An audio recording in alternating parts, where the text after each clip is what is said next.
2 hours, 10 minutes. In the marquee, a compere strides onto a small raised stage that is situated in front of the TV screens. He clears his throat, then uses a microphone to address the diners. "Ladies and gentlemen, are we still enjoying ourselves?" At the Australian table, a drunken official shouts, "I would if you'd fuck off out the way, mate."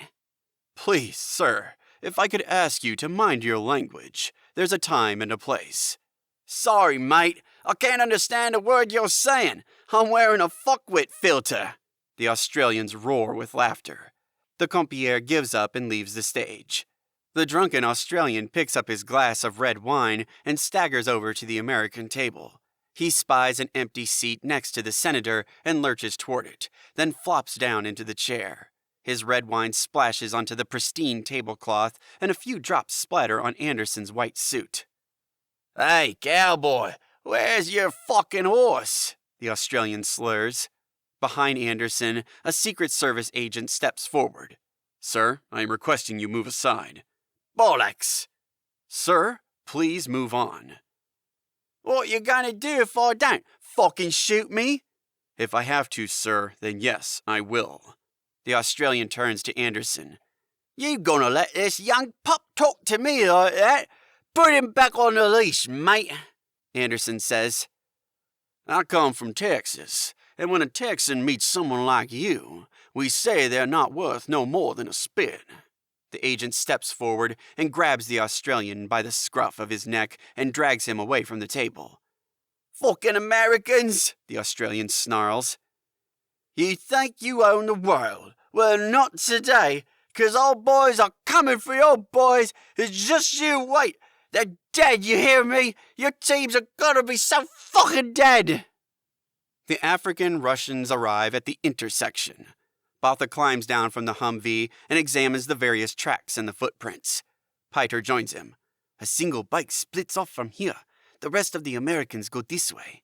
He points out to the Americans' tracks. "There are 7 of them." Botha inspects the array of faint footprints on the ground. 6 men and 1 woman. The Americans' bike has been to our container to get our code. Then they return and follow the Humvee.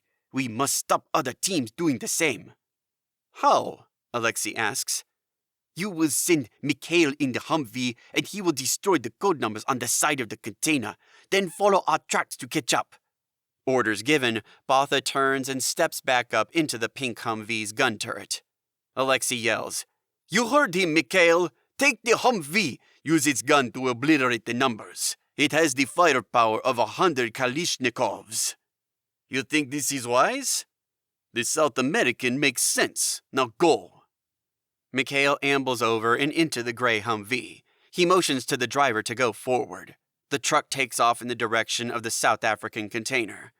As Botha and Alexei watch Mikhail depart, they glimpse a distant movement on the salt pan.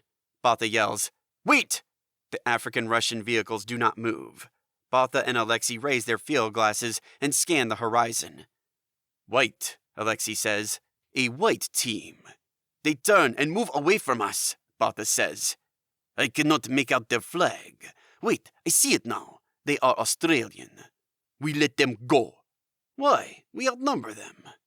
"They head toward the American tracks and will bisect them." "We must stop them. They will form an alliance against us." "No, they are like us. Time is short, so they will be forced to fight the Americans for codes." "Are you sure?" "Of course. Either the Americans will kill them, or they will kill the Americans. It is of no consequence, and there will be casualties on both sides. They will all become weaker, or better still, they will annihilate each other." Botha calls down to the Humvee's driver. "Slow ahead. We follow the Americans' tracks." The white convoy skims over the salt pan. The Australian woman watches the African-Russian convoy disappear over the horizon as her Humvee picks up speed. The quad and dirt bike follow close behind. She screams, "We're out of here! Too many of them! We're going!" She drops the Humvee down a gear and accelerates the truck forward. Go where?" an Australian in the gun turret yells down. "Change of plan! That's one fight we don't need right now." "What the fuck? You think they saw us? Please tell me they didn't see us."